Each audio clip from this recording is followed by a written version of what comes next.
Restricciones. Debido a la alarma generada por la diseminación por el mundo de la cepa Delta del coronavirus, el gobierno decidió que a partir del día lunes solo podrá ingresar desde el exterior a la Argentina por vía aérea 600 pasajeros por día, un equivalente a apenas 2 aviones completos. La limitación, que se enmarca en el DNU que extendió la restricción por la pandemia, se mantendrá al menos hasta el próximo 9 de julio. El gobierno indicó que las fronteras continúan cerradas al turismo, por lo que todo aquel que no sea argentino y quiere ingresar al país con el propósito de hacer turismo no podrá hacerlo. También se aclaró que continúan suspendidos los vuelos provenientes del Reino Unido de Gran Bretaña e Irlanda del Norte, Chile, Brasil, India, países africanos y Turquía.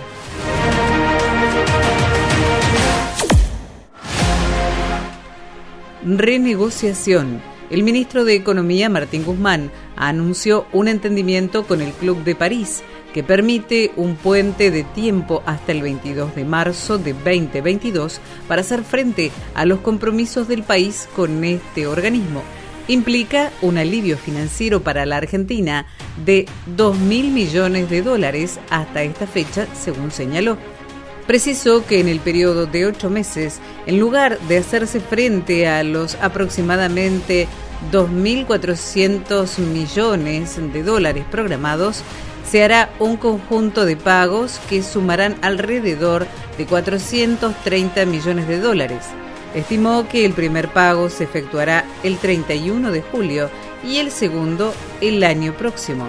Asimismo, anticipó que se elaborará un decreto para recaudar las partidas presupuestarias.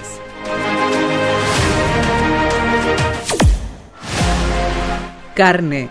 El gobierno anunció la ampliación de la oferta de cortes de carne a precios accesibles y límites a las exportaciones de los que son ampliamente consumidos domésticamente para evitar alzas en los valores locales. Los cortes de carne que no podrán exportarse son asado, falda, matambre, tapa de asado, cuadrada, paleta y vacío. Tampoco las medias reses y cuartos con hueso. Se rehabilita la exportación, pero hasta completar el 50% del promedio de exportaciones del año pasado, señaló el ministro argentino de Desarrollo Productivo, Matías Culfas.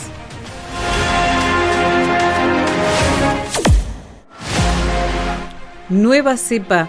El gobierno de Río de Janeiro anunció la detección de una nueva variante del coronavirus en el interior de ese estado, junto a la frontera con San Pablo. Se trata de la región más poblada de Brasil.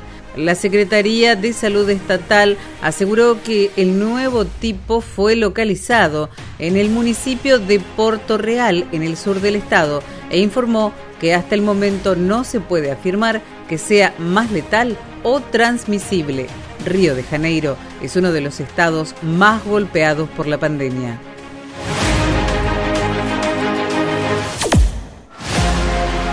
Monotributo.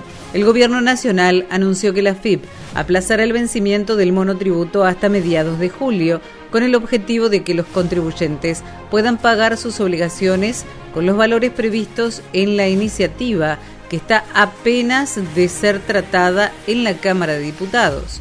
El organismo indicó a las entidades bancarias y tarjetas de crédito que no realicen los débitos automáticos de las cuentas de quienes pagan con dicha modalidad.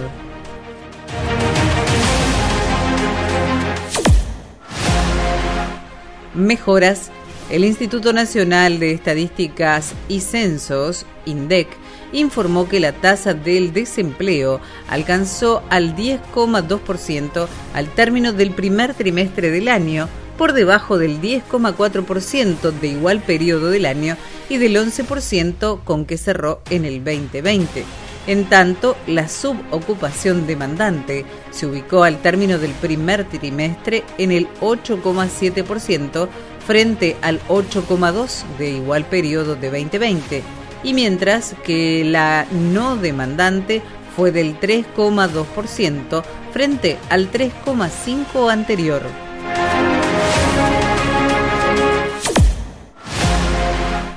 Hoteleros. La Asociación Empresaria Hotelera Gastronómica de Mar del Plata informó que los empresarios hoteleros, ante la crisis que atraviesa el sector por la situación sanitaria por la pandemia, resolvieron momentáneamente no pagar sus obligaciones tributarias para poder abonar los salarios de los trabajadores. No es que nos declaramos en rebeldía, pero es una realidad que estamos viviendo ante la situación que venimos atravesando por las medidas restrictivas por el COVID-19.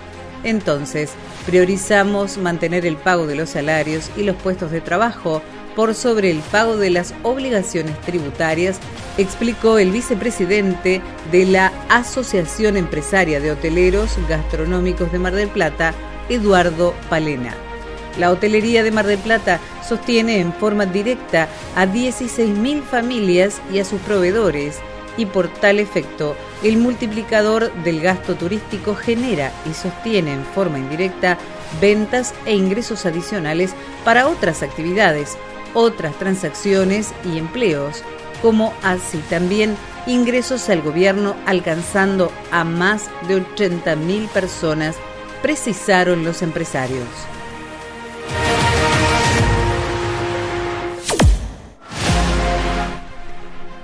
Economía en Cuba.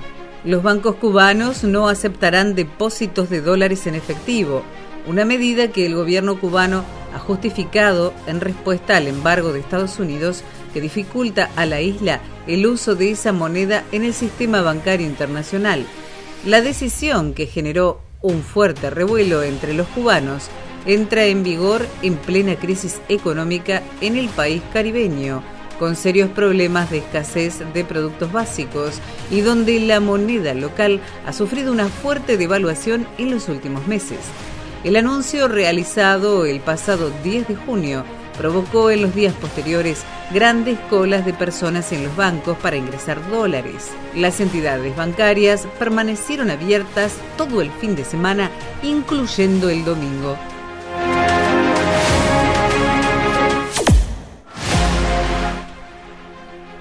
Derechos humanos. En un discurso en la apertura de la 47ª sesión del Consejo de Derechos Humanos de las Naciones Unidas, la alta comisionada de la ONU para los Derechos Humanos, Michelle Bachelet, dijo que espera poder visitar este año y tener un acceso significativo a la región china de Xinjiang, donde siguen apareciendo informes de graves violaciones de los derechos humanos contra la minoría musulmana uigur.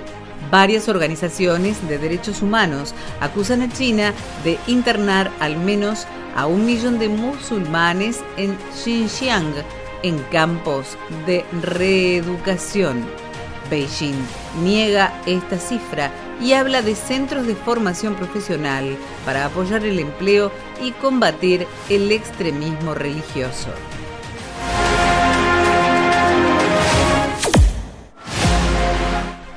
Evasión y tragedia. El empresario británico John McAfee fue encontrado muerto en una celda de una prisión catalana luego de que la Audiencia Nacional de España autorizara su extradición a Estados Unidos, informó el Departamento de Justicia Regional de Barcelona. Todo apunta a que el creador del software antivirus, de 75 años, se habría suicidado, agregó la cartera. El Tribunal Superior había acordado extraditarlo a Estados Unidos, donde enfrenta cargos por evasión de impuestos. McAfee en los últimos años se había dedicado a comercializar criptomonedas. Fue detenido en octubre pasado en el aeropuerto de Barcelona y puesto en prisión preventiva a la espera de que se resolviera el pedido de extradición. La decisión de la Audiencia Nacional Española no estaba firmada y aún podía ser recurrida. McAfee se enfrentaba a una pena de hasta 30 años de cárcel.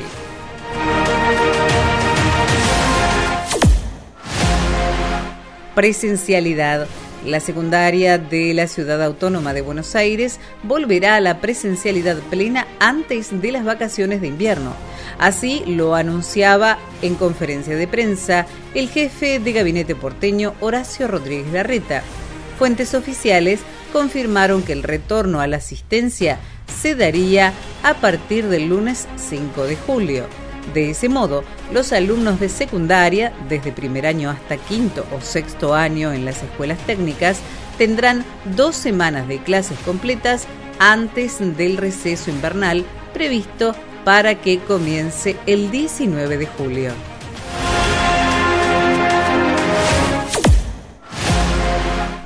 Segunda dosis.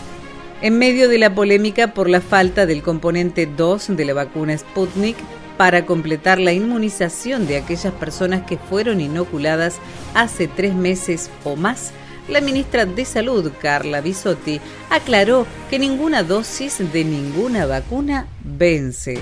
Las vacunas no vencen. Eso es algo que estamos escuchando muchísimo. Ninguna dosis de ninguna vacuna, incluyendo las del COVID, vence. La primera dosis genera casi el 80% de inmunidad y la segunda la completa y le da más duración, sostuvo la funcionaria. Y agregó, también tenemos memoria inmunológica, la inmunidad celular, que si tenemos contacto con el virus genera una respuesta inmune.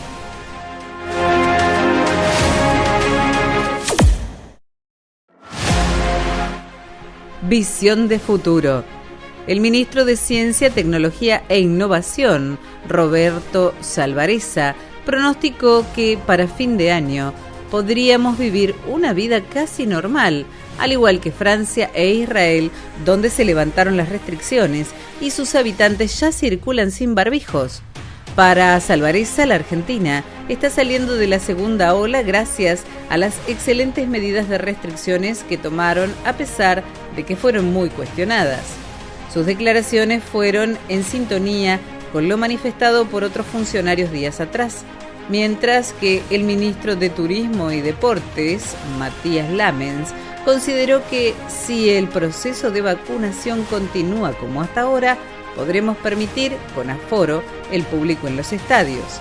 El ministro de Salud bonaerense, Daniel Goyan, afirmó que a fines de agosto o principios de septiembre vamos a estar saliendo de la pandemia.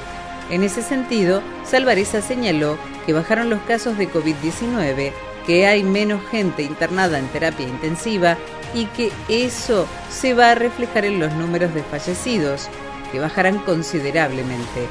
Eso es lo que sucedió en Israel, recordó en alusión a las primeras señales de recuperación que luego le permitieron a ese país retomar todas sus actividades sin impedimentos. Además, aseguró que con más del 66% de la población vacunada vamos a estar muy cerca de la inmunidad de rebaño.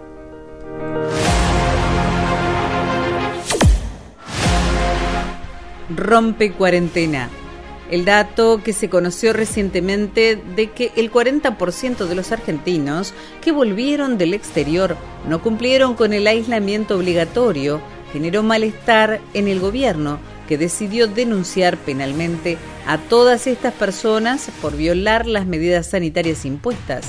Las autoridades sanitarias del país detectaron la variante Delta del COVID-19 en un pasajero argentino proveniente de Estados Unidos. Serán las delegaciones que tienen migraciones en cada provincia las encargadas de hacer las presentaciones correspondientes ante la Justicia Federal contra los 287 ciudadanos que rompieron las normas. Puntualmente, se los acusará ante un fiscal por los delitos de atentar contra la salud pública y de desobediencia. La primera de estas tipificaciones establece que será reprimido con prisión de 6 meses a 2 años el que violare las medidas adoptadas por las autoridades competentes para impedir la introducción o propagación de una epidemia, En tanto, el segundo artículo ordena prisión de 15 días a 1 año para el que resistiere o desobedeciere a un funcionario público en el ejercicio legítimo de sus funciones o a la persona que le prestare asistencia a requerimiento de aquel en virtud de una obligación legal.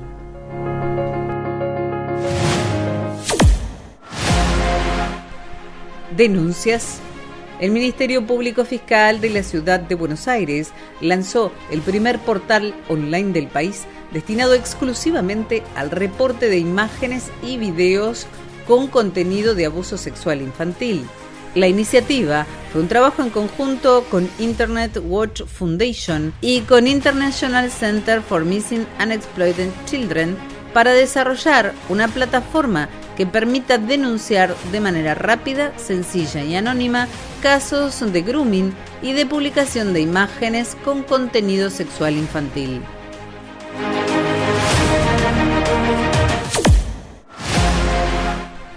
Nueva nave. El ministro de Defensa, Agustín Rossi, acompañado por el jefe del Estado Mayor General de la Armada, vicealmirante Julio Guardia, y otras altas autoridades militares y civiles, encabezaron sobre el mediodía del miércoles pasado en la base naval de Mar del Plata la ceremonia de incorporación a la flota de mar del patrullero oceánico Ara Piedra Buena. Rossi manifestó: la incorporación de este patrullero oceánico nos permite claramente reforzar el control del mar en las 200 millas.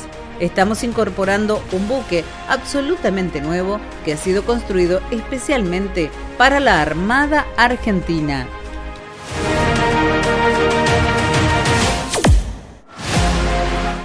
Enojo brutal.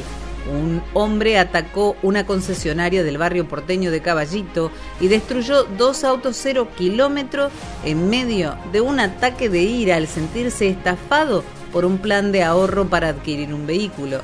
El hecho ocurrió en el local de la empresa Taraborelli, ubicado en la avenida Rivadavia al 6150.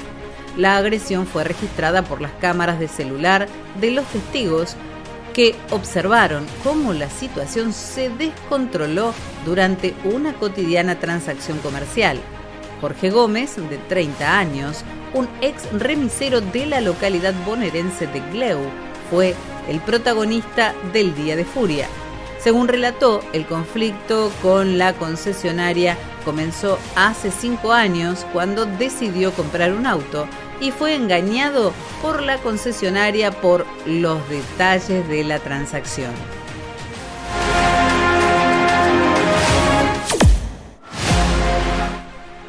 Investigación con éxito.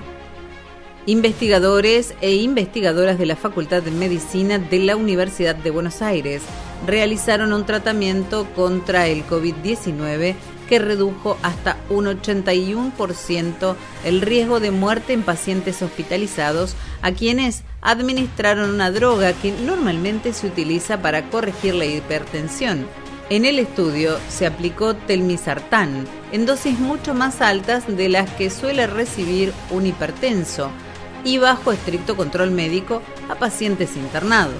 Con ello, se contrarrestó el ataque inflamatorio que a veces genera la infección del coronavirus y se logró reducir los días de internación a casi la mitad, así como disminuir la mortalidad en un 81%.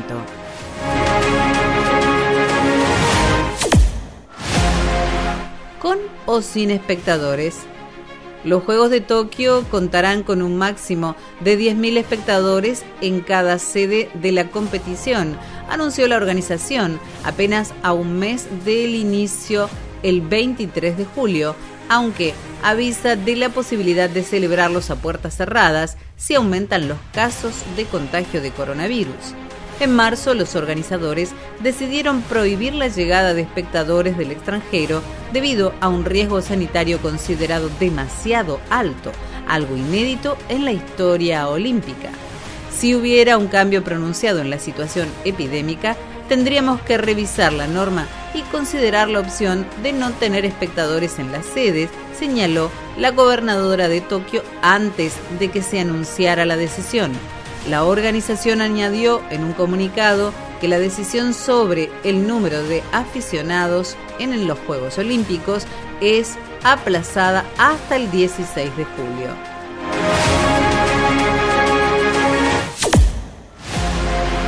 Propina. Un hombre estadounidense tuvo un gran gesto con los mozos de un restaurante. Después de pedir comida y bebida por un valor de $37,93, les dejó $16,000 de propina. Si bien al principio los trabajadores del local creyeron que se trataba de un error, el cliente confirmó que había sido intencional. Sucedió el pasado 12 de junio, cuando un comensal misterioso se sentó en las mesas al aire libre del local. El hombre pidió pancho con chile, papas fritas y una bebida. Cuando terminó la comida, llegó el momento de pagar, pero sucedió algo inesperado. El ticket era de un poco más de $37 y en el espacio para detallar la propina, el cliente escribió 16,000. Tras el generoso gesto, los empleados se acercaron al hombre para agradecerle y él simplemente dijo que trabajaron muy duro y que quería hacer algo bueno y que quería que los tuvieran.